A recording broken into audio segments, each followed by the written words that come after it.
The Bamsters Rated our show, where console peasants and PC master racers unite in glorious bacon.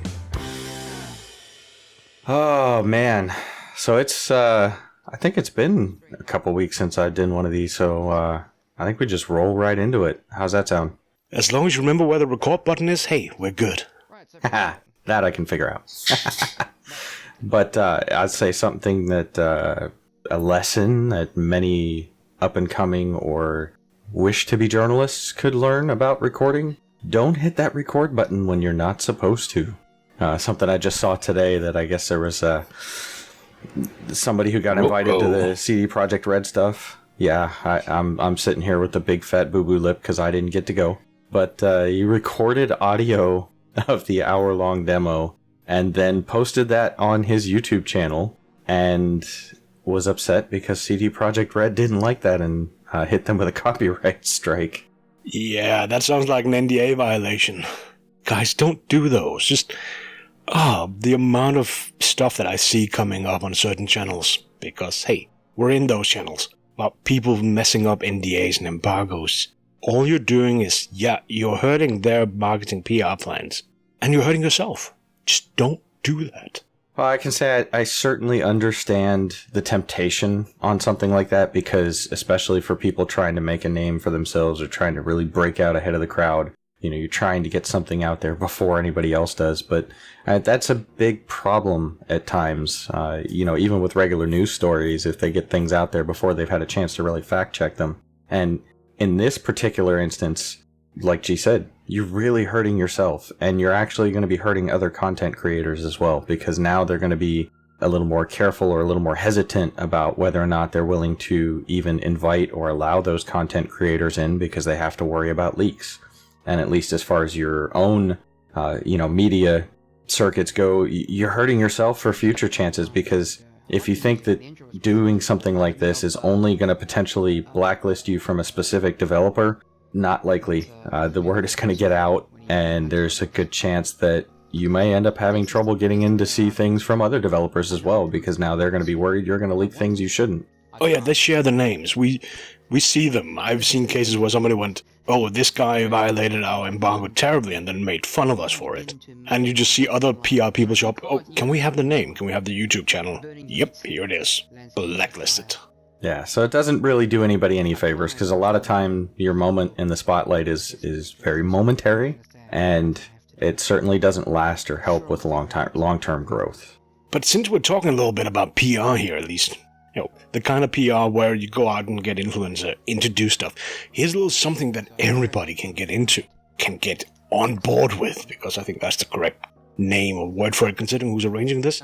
There's a little thing coming up called Love Indies Week 2018. It's a thing they're trying now, which is a week where all of us, the developers, the press, the players, the influencers, everybody who plays and loves indie games can go out and show their love for this. We talk a lot about it because we play quite a bit of indie games. We kind of love them. We love the little quirky things. We love the way they can try things that the AAAs can't.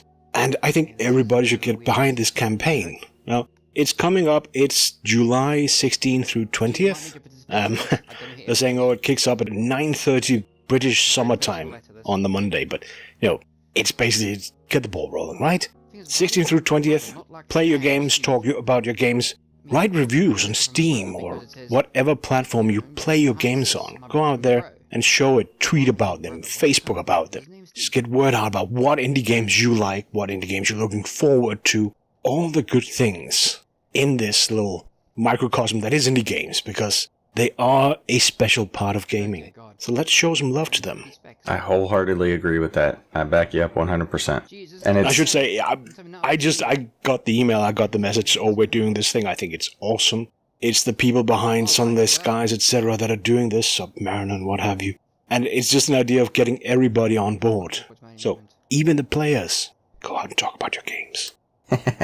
Yeah, because remember too, like indie games, a lot of times they're the ones that maybe surprise you, because we kind of know what to expect from AAA developers. But like G said, indie games take chances. They'll make types of games that AAA developers might not be willing to take a chance on. And you discovered that game and you think that game is awesome, but maybe there's a whole host of people out there that haven't discovered that game yet. So, yeah, share your love. And, should we do that other topic? Well, it was funny because you took me a little bit off guard. I was looking at the show notes, and the Love Indies week wasn't in the show notes, so you had me a little confused because our next topic, the way G had started introducing that, didn't seem to be what I would expect as an introduction for that. Bro, I just want some love in there before we hit all the hate. 'Cause, Well, I guess in the sphere of things not to do, we've covered what not to do as press. Maybe now not best practices as a dev. See, I disagree wholeheartedly. So let's set this up. Let's reveal what it is we're going to talk about. Jessica Price, ArenaNet or ANet, and what's the other guy? Fringe, Guild Wars, and a bunch of pizza-faced assholes over on Reddit. Let's make it clear. I'm not going to hold back on this one because I think this was done wrong, and there are so many horrible things in this one. It's a 1 hour show. I could probably talk well beyond that about this. I'm not going to. I know where Drac's coming from with this, so we might have a little bit of back and forward here, Drac.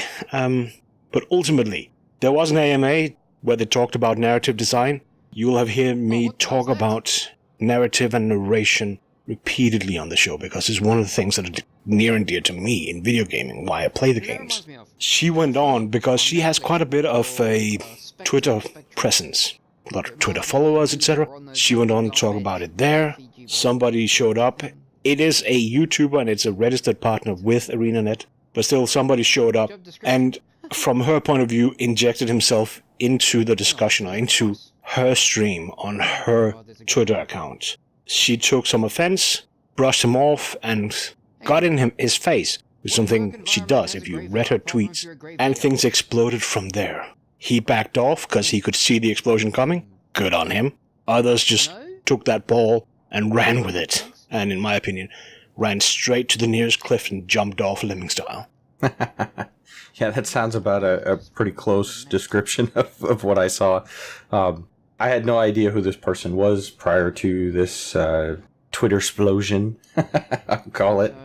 I think that any time that you're working as a known member of a company or community, I know that this is her private Twitter, and she has absolutely every right to speak her mind in any way that she wishes on her Twitter account. I don't have a problem with that, but I do think in the U.S., people are always like, "Oh, freedom of speech, freedom of speech." Yes, but doesn't mean freedom from consequences. Now, I don't necessarily think that her being fired was the level of consequence that maybe they needed to go with this. I think they might have overreacted a little bit. However, yeah, dink. Yeah, and you're right. The guy that was trying, from everything I saw, both from reading his tweets and some of the other things I saw from articles and whatnot online, it did look like it wasn't. This guy wasn't coming in and trying to tell her how to do things. He was more interested. It looked as if he was trying to have a conversation. And when she reacted the way that she did to his conversation, you're right. He backed out. He's like, okay, that's not what I was trying to do here. I'm not trying to create problems. And he kind of, backed away from the whole thing. And then you're right. Other people kind of jumped in and it kind of exploded in both directions. But I was a little surprised that it ended in her and the other developer who worked at ArenaNet trying to defend her and firing her.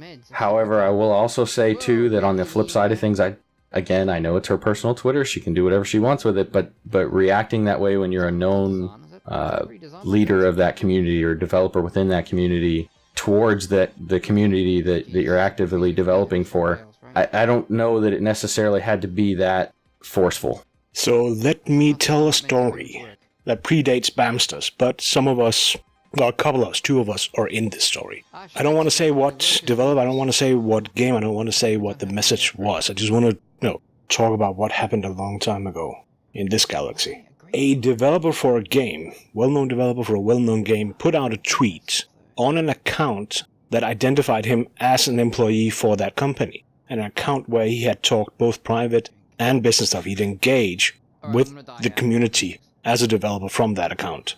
He put out a tweet that was his personal opinion, but also a little bit humorous. Some of us saw that it was funny, took a screenshot and threw it into the community with a message, saying, haha, look at this dev, right? That blew up.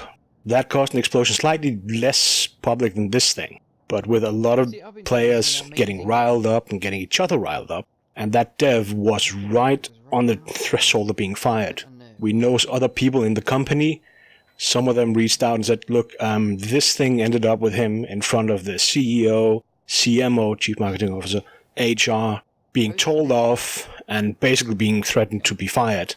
But they chose the direction of, instead of firing him, they admonished him, they explained why that was wrong, because it was an account that was for both work and private, and forced him to create a private account for his private opinions, and accepted that he could say and do whatever he wants over there because that's private. The other account being, well, retrofitted to being purely work-related.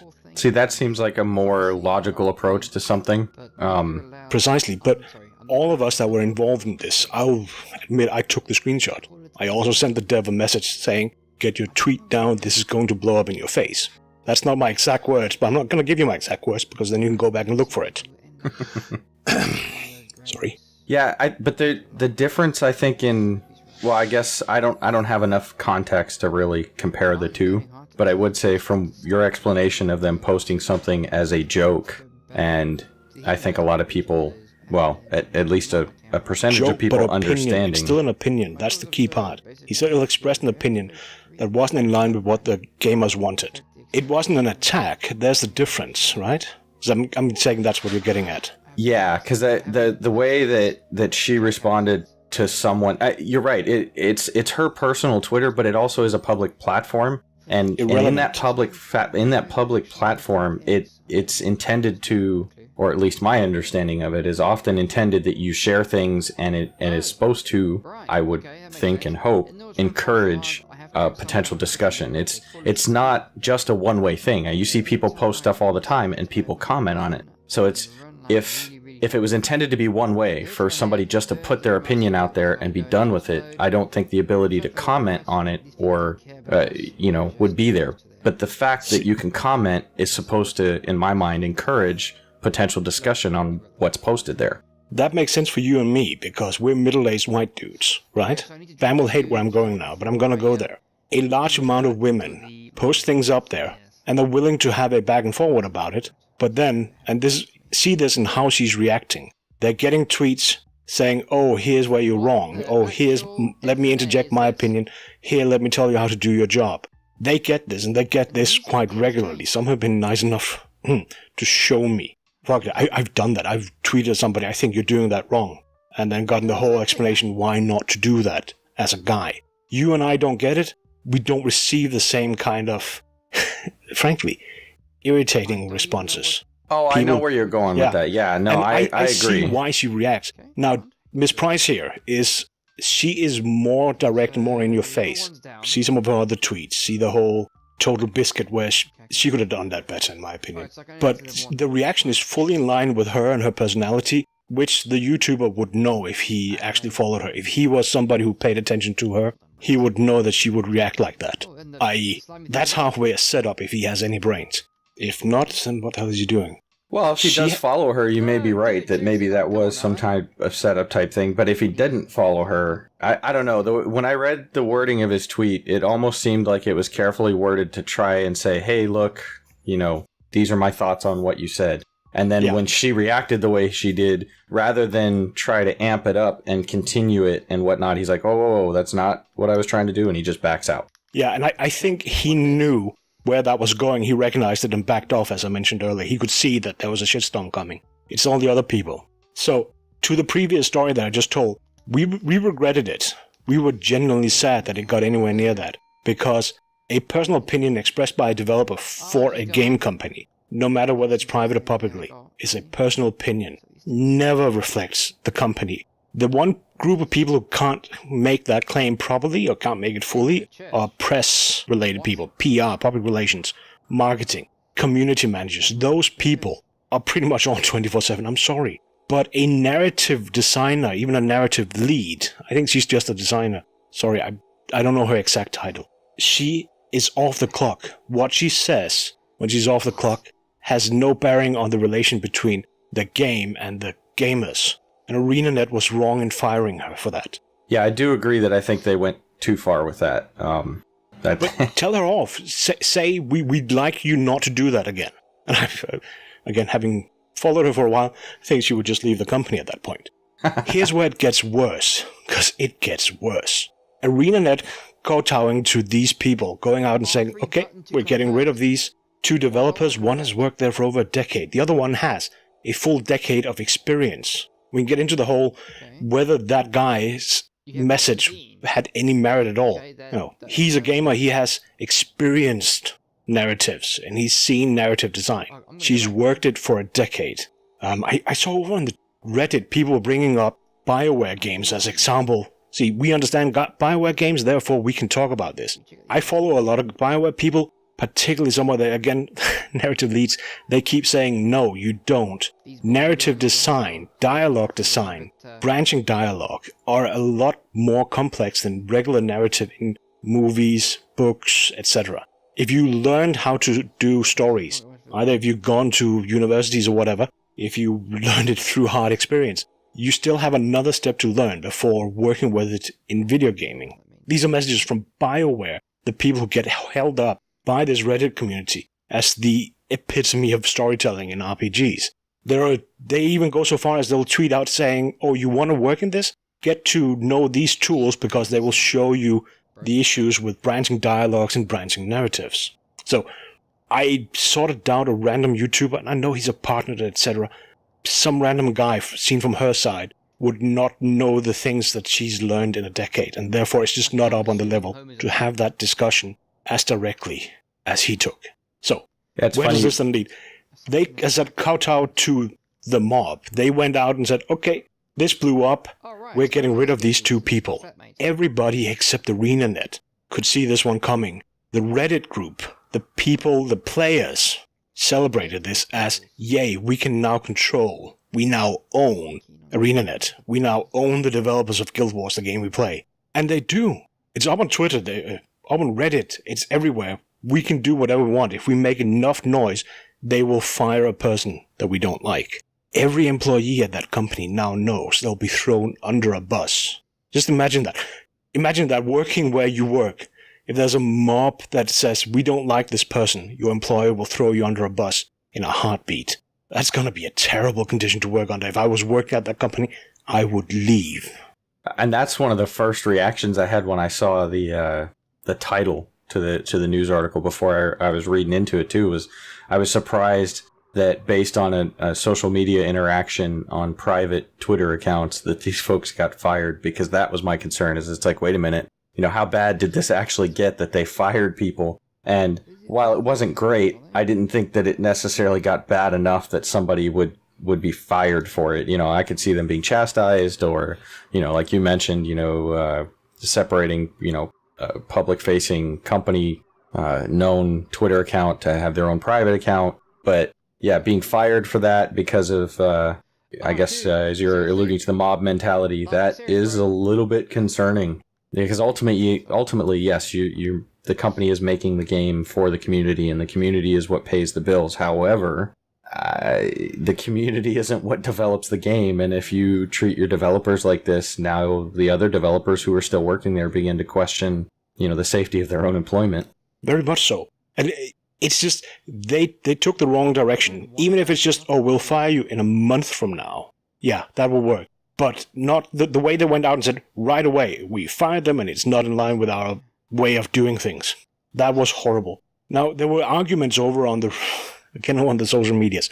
Oh, it's because she's a terrible person that we're looking for an excuse. Here's the thing. If you're not actually one of her colleagues, you have no basis for knowing that. And also, if you were, you have no grounds for talking about that publicly. So, the whole, they were looking for an excuse, drop it, for fuck's sake.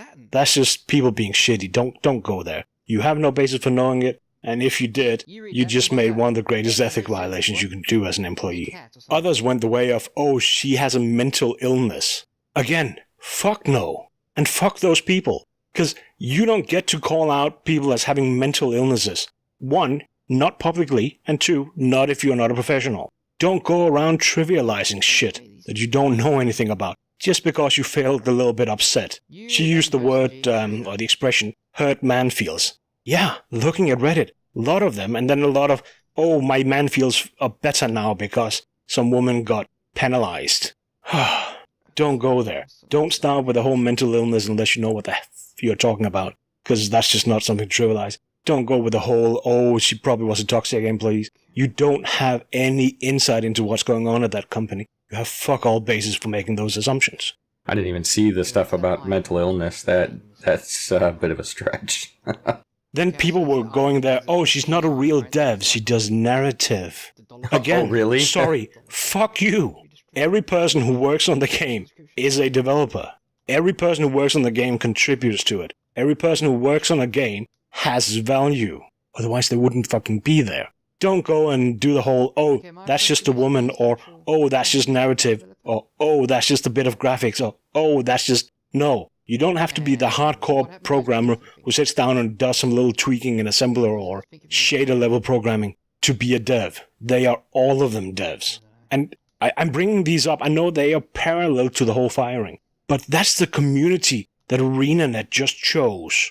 They went out and said, we prefer the people who will call our employees toxic, who will call them various issues with mental health, or say that they have various issues with mental health, who will make ideas about whether or not they're real developers, whether they're justified in working on this. We choose them over our employees. Fuck no. Sorry for being a bit of a potty mouth, but this is pretty much the shittiest setup I've long time seen a company do. I mean, we can all rag on EA for mistreating a lot of their employees, but wow, ArenaNet, I genuinely hope your complete staff just gets up and walks out, because you just showed yourself to be shy. And see, now I'm trying to figure out how to transition from that to our next topic. Sorry for doing this. No. You make some really good points, and I don't take issue with the points that you're making. And like I said, you know, I've got kind of mixed feelings on the whole thing. So I don't think I have mixed feelings. I will absolutely agree. Young Miss Price is an arse. She genuinely is. But she's entitled to be. And she's entitled to opinion, she's entitled to privacy, to her life, etc.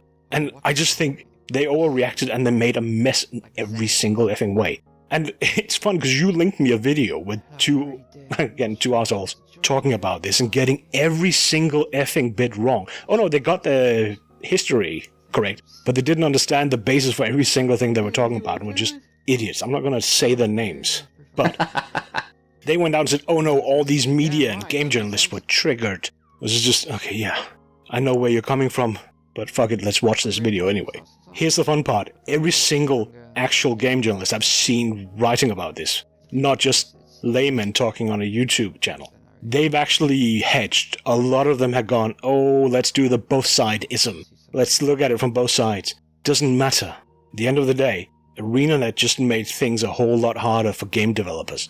They just threw their whole fucking business and the colleagues across the whole business, not just within their own company, but all developers everywhere under a bus, because they just emboldened the Reddit pizza faces.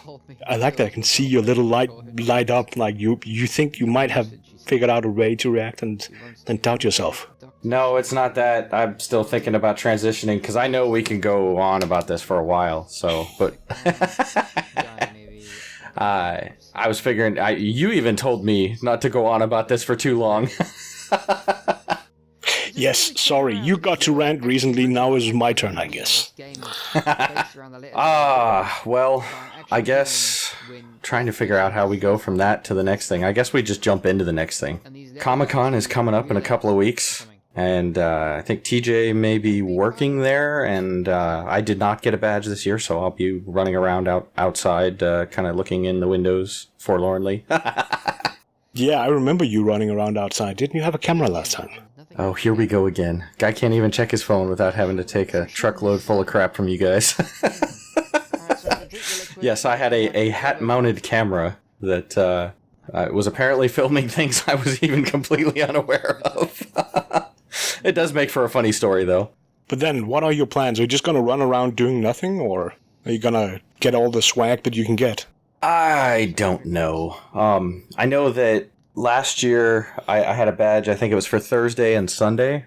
Or was it Friday and Sunday, something like that? I wasn't able to get a badge for Saturday. And so I spent Saturday just kind of wandering around outside the convention. Actually, I spent most of Saturday waiting in a single line for over 5 hours. I will not be doing that again this year, at least I don't plan to. As Comic-Con has expanded over the years, both within the convention and then eventually into the hotels surrounding it, and also out into downtown, into the various different bars and restaurants and everything else sprawled across the San Diego downtown area. They've opened up a lot of programming that's outside of the convention proper or the immediate hotel ballrooms to folks without badges. And so the cool thing about that is, even if you don't have a pass for Comic-Con, there are things that you can do. Of course, the bad thing about that is everybody who doesn't have a pass who's in the area comes down to do these things. So it becomes this insane crowd, wall-to-wall people on the streets, very little room to walk even outside. And the lines are obnoxiously long. So yeah, I don't know what's going to be out on the streets yet. I still have to do my research for that, but I plan to at the very least, walk around down there and see what kind of things I can see while I'm down there. Probably a lot of it's just going to be wandering from one area to another, and I don't know, people watching as far as cosplay and stuff like that. Last year I waited in line for over 5 hours to get into the Netflix area and got to see a few things in there that were kind of neat, but it was not worth a 5-hour wait. Well, thinking of Gamescom, where you can do a 1 or 2 hour wait to get a pass so you can go queue the next day for 3 hours. No thank you. Yeah, Comic-Con, I used to joke, mostly because I hadn't been to any other conventions at the time, but I would say that Comic-Con was the only place you'd wait in line to get a ticket, to wait in line, to then wait in line to go do something. So, and I've seen that as time has gone on, and I've seen some of these other large conventions, it's all pretty much the same as they've opened up more and more to public. Which, for them is good business because it makes them a lot of money. And for the city of San Diego, at least with Comic-Con International, it makes a ton of money tourist-wise from, people using the ride sharing and taxis and the hotels and the restaurants and some people extending their stay for like a vacation because San Diego's a good vacation destination. So, business sense, I get it. But as a convention goer, it can be frustrating just because it's so difficult to get to actually see the things that you want to see anymore. You end up waiting in line to get into a panel or two ahead of the one you actually want to see because otherwise you can't be sure you'll even get in the room.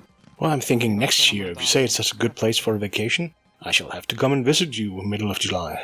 Heck yeah. Come on down. So I'm looking at the programming notes where you took some notes for Comic-Con. And I know I should sort of leave this one for TJ because this one hit him right in the feels, didn't it? The passing of Steve Ditko. Yes, Seems it did. like they're taking that up and doing something at Comic-Con. Well, I put it in here just because I thought it was something, it's something we would normally cover in one of the Comic Shop Talk segments, but we just had that, and our next one won't be till after Comic-Con, but I figured I would mention it because it was just something we saw within the last couple days that Steve Ditko has passed. And he's been around for a long time. He's been around, you would have heard his name associated with Stan Lee and others, creating characters, co-creating characters like Spider-Man. You might, in the near future, hear Hawk and Dove if you're not already familiar with them because of some TV shows that are coming up. Blue Beetle, Squirrel Girl, which is another TV show coming up, and even Doctor Strange. And there's a whole litany of other characters that he was either responsible for creating himself or co-creating with other persons involved in comic creation. So he's definitely he's one of the old school greats, and so it is kind of sad that he won't be around anymore. I think, was it TJ that brought up that basically we wouldn't have modern comic books if it wasn't for him, or the modern styling of it. Yep. So I would hope they do something at Comic-Con about it, a little in memoriam thing.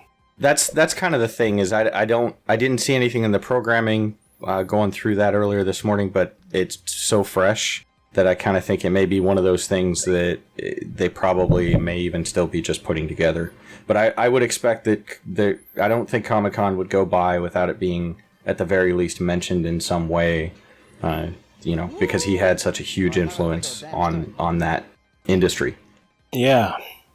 Yeah, it came up, and as I said, we don't want to dwell too much on it because you'll be covering it. Is it next episode? Next episode after that? A couple of episodes from now, once Comic-Con is over and you and TJ are back with your little comic shop talk. The best part of Bamses Rated R, honestly. Ah, wow. Thank you. I'll make sure TJ hears that too. Well, and I see Thursday then you actually have Podcast Advocates and the Podcast Gathering. So you're attending that. Well, since I don't have a badge, I can't attend this stuff, but I was kind of picking and choosing. Comic-Con has several problems, but this is probably one of their, maybe their second largest problem that is a really positive problem.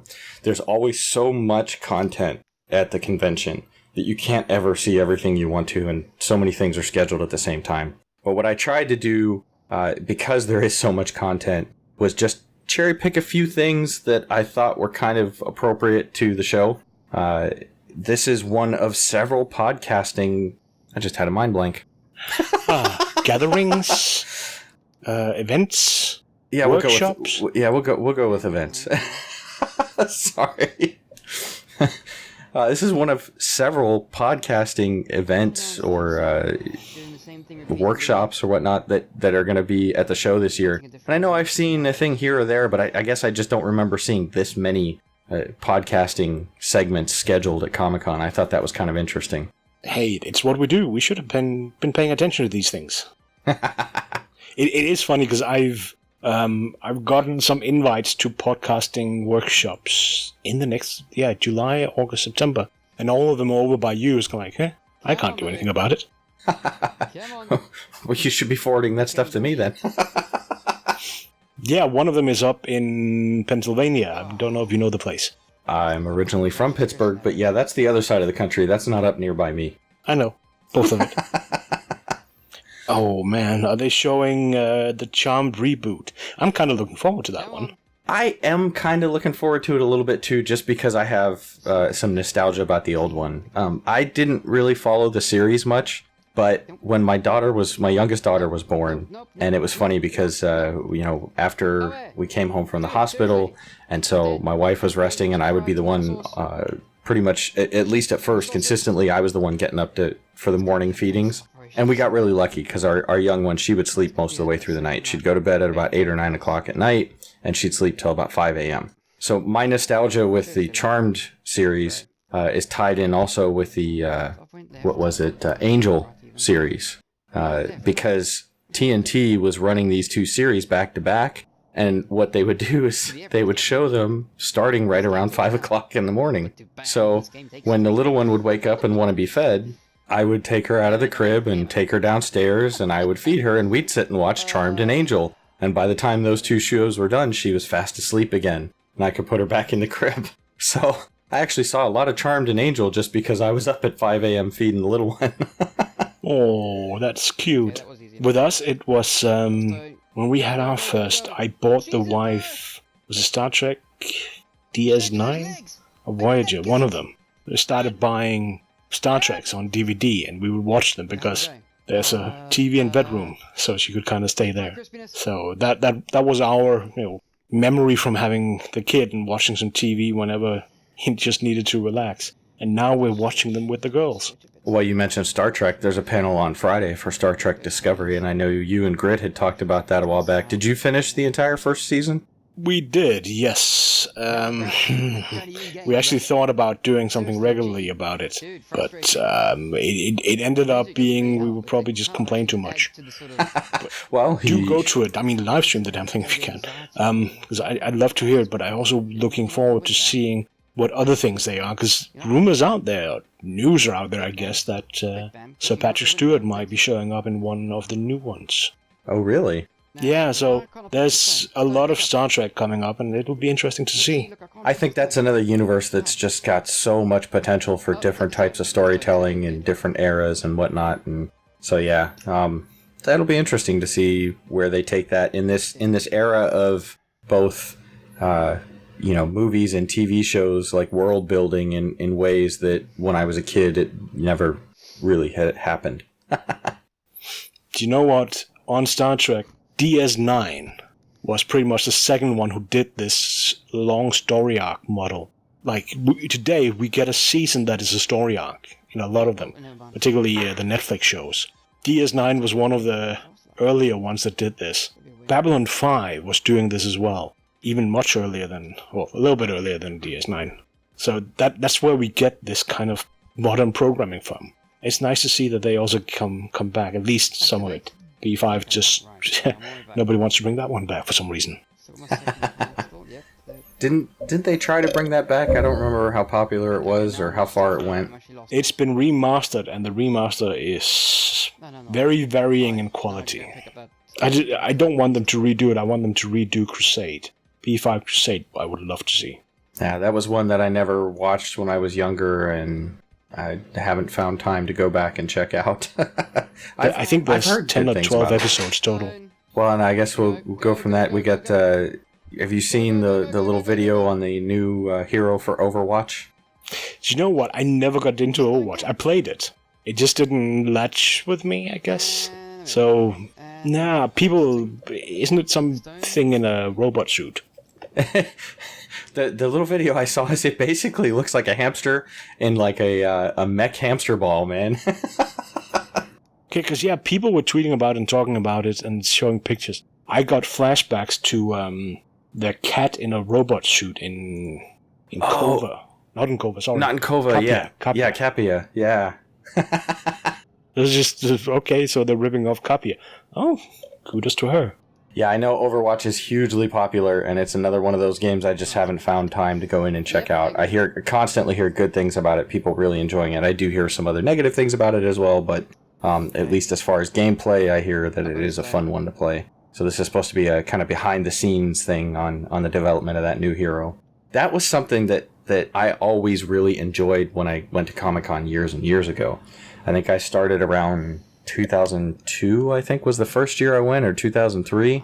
I loved that now when companies show up most of the time, or almost exclusively, I should say, what they bring is a finished product. And by that, what I mean, all the post-production is done.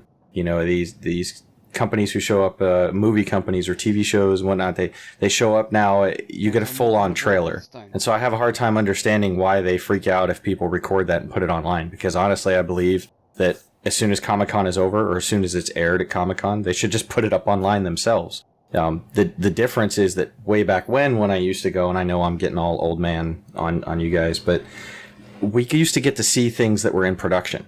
We got to see things that weren't finished yet, or we got to see an arc of, where it started, where it was just somebody standing in front of a green screen, to some of the post-production and how that process worked through. And it was really neat to get to see those things. And now it's like they don't show up with that kind of stuff anymore. So I don't know to what extent this behind-the-scenes thing is going to go, but it'd be really cool if they did show some of that stuff and how they had designed the character, put the mesh together and animated it. But, anyway. I think I mentioned this last year, but I understand why they don't, because people have always taken these little bits and pieces and breaking them apart and analyzed them and overanalyzed them and then analyzed them again and then made up some ideas about it that doesn't necessarily have basis in the material shown. More half of what comes out is bloody well imagined and theorized. That worked 20, 30 years ago.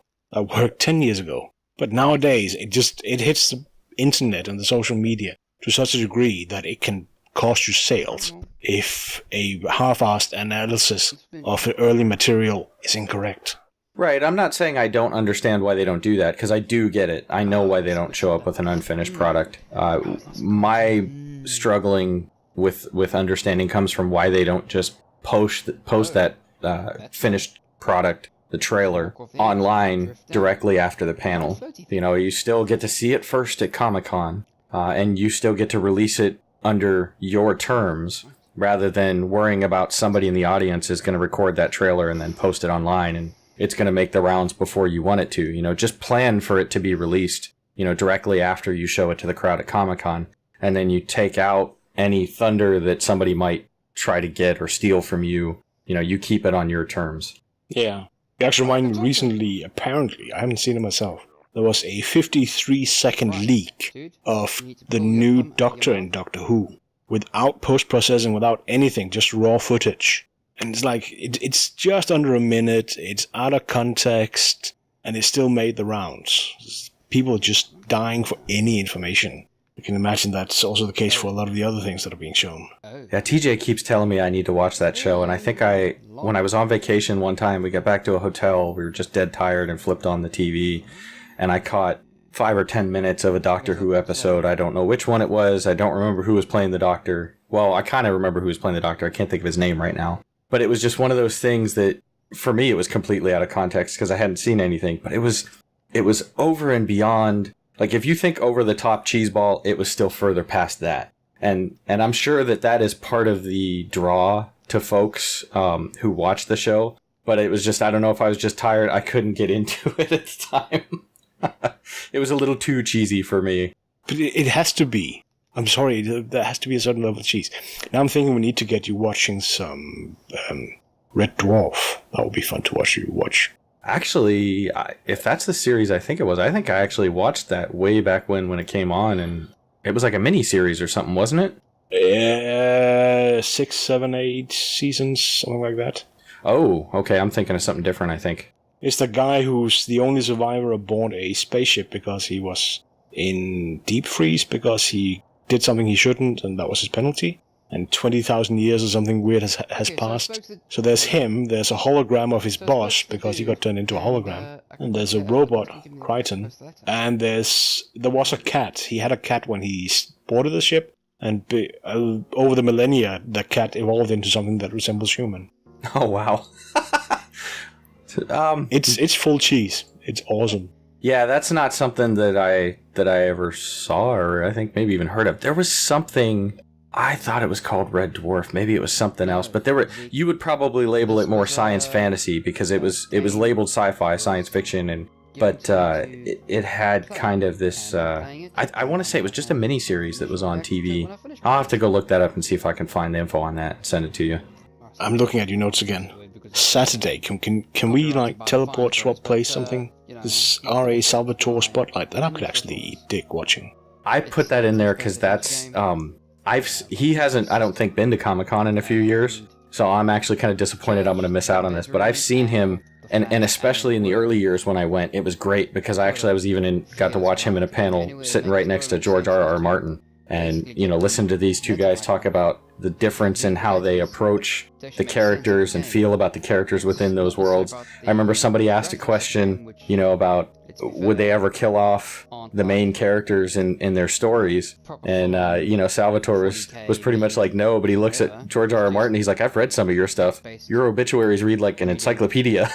it was really great getting to hear them, and there were a couple other authors, and I really wish I could remember which ones were on there, but those are the two big ones that stuck in my mind. It was really cool because you get to see these guys. I don't see as much of that at the convention anymore when I do actually get a pass and get in there. So I'm glad he's back, and I think it ought to be a really good panel for anybody who can make it to it. Yeah, imagine a R.A. Salvatore story where Drist gets murdered and Canterbury gets killed off, and oh yeah, that would the fans would not have fun. Well, he had some really cool stories to tell on different things, and including one that, where he wrote the what was it Vector Prime? I'm not sure if I'm remembering the correct title or not. Yeah, spoiler alert here for anybody who hasn't read it, but where he had to kill off Chewie, and some of the fan reactions to that. But he wasn't given a choice. Lucas came to him and said, "This is what you're doing in this book." That was a complaint in Star Trek, since we already mentioned that, when they killed off Data. That was literally a request from Brent Spiner, kill him off.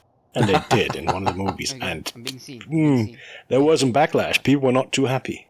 But yeah, continuing on with Saturday, there's a panel for Shadow of the Tomb Raider. I guess there's a Deadpool 2 panel, which I'm expecting means quite possibly that Ryan Reynolds may be there for that.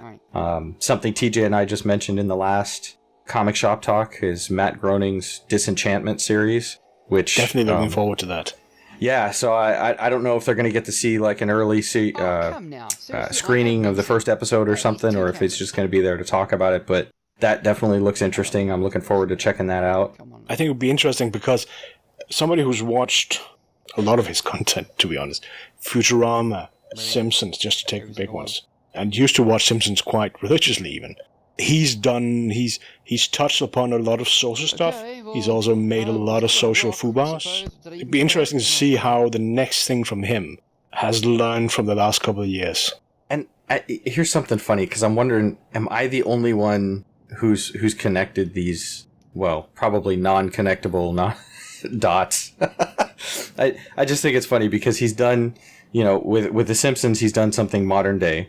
With Futurama, he went to the future. Now he's going back in the past, and the same year that this series is coming out, where he's going back to like medieval fantasy type stuff, you have Bethesda at E3, who's known for Skyrim and Oblivion and Elder Scrolls Online with all the fantasy stuff.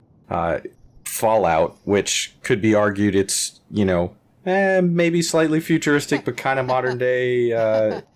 And they make Fallout is retro future. Exactly. Okay, that's a much better description than what I was trying to think of. But not too far into the future. And they announced Starfield. Of course, all we get is a screenshot of the logo. But I don't know. I just thought it was funny. It's like they're going futuristic with their next thing, and he's going back into the medieval fantasy. He's literally going medieval. I feel like this is where we play a clip from Sam Jackson going medieval on their ass. Yeah, I have Bam insert a Right, enough again. But I know we're hitting close to the end of the hour here, but something else I did want to hit on is I guess they're celebrating 40 years of ElfQuest. Now, are you familiar with, or do you ever see anything with ElfQuest? I've heard of it. I don't know why I've never actually looked at it. It's a title that comes up every so often, literally over the decades. I've just never gotten into it. I started to get into it a little bit when I was younger, and then I don't know what happened when as I started getting older in my teenage years. I know I did pick up a few more comics. It was a really neat story, some really awesome art. Then when I kind of fell out of collecting comic books for years, I just thought it was great when I saw this, and even a few weeks ago I saw something about ElfQuest. I thought it was great that they're still doing these. So, the artwork it's a really cool style of artwork. There's some really neat stories that they've told over the years. So I'm glad it's still around. I think it might be the artwork that actually put me off. Like, again, I remember they were in our library at school. Well, one of them was.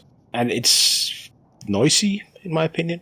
I don't know how to explain it, because different styles of drawing, etc. Does that make sense? Yeah, no, look, everything has an audience, and that audience is not all-inclusive, and it's no big deal. Different strokes for different folks, right? Yeah, and I think for me it hit at the same time. There was a lot of other, particularly comic books coming out. Comic strips, not so much, but comic books with this a lot more busy drawing style.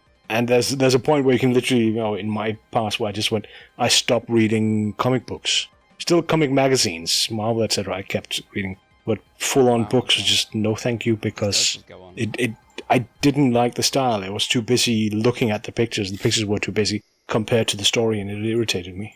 Well, on the note of your irritation, should we find a way to end this episode? Well, this has been an episode of my irritation. The following Bamsters episode is brought to you by G's Irritation.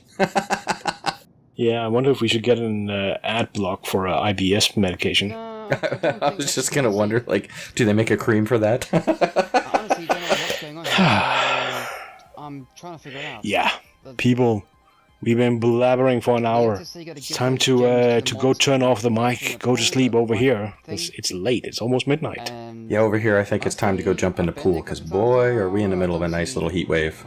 Yeah, thankfully it's quieted down.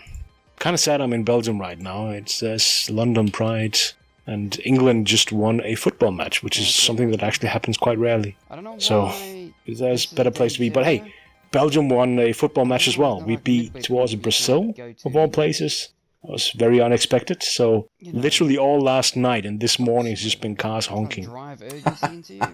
And how far is it? I'm going to show my Americanish here, because I don't really watch or pay attention to soccer. I'm sorry.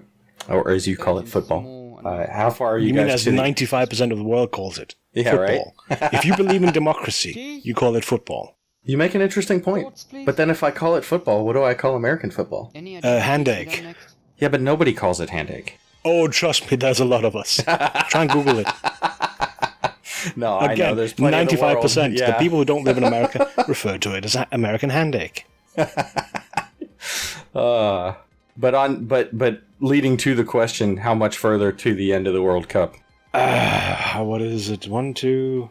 So 2 rounds left. Okay, so you guys are closing in on the finals. Yeah, there's Russia versus Belgium. There's... Tonight, I haven't actually watched it. It's France versus Croatia, I think. England, Sweden just played.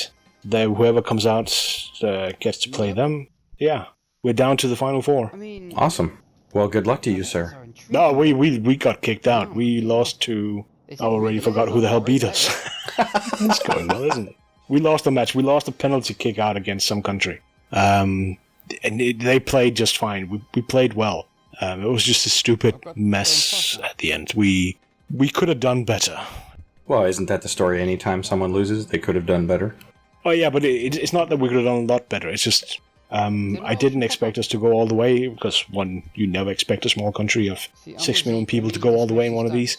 And also, it's some of the matches when I watched us play against Peru, it was kind of a case of wow, Peru has us outclassed and really ought to win this match. They didn't. We won.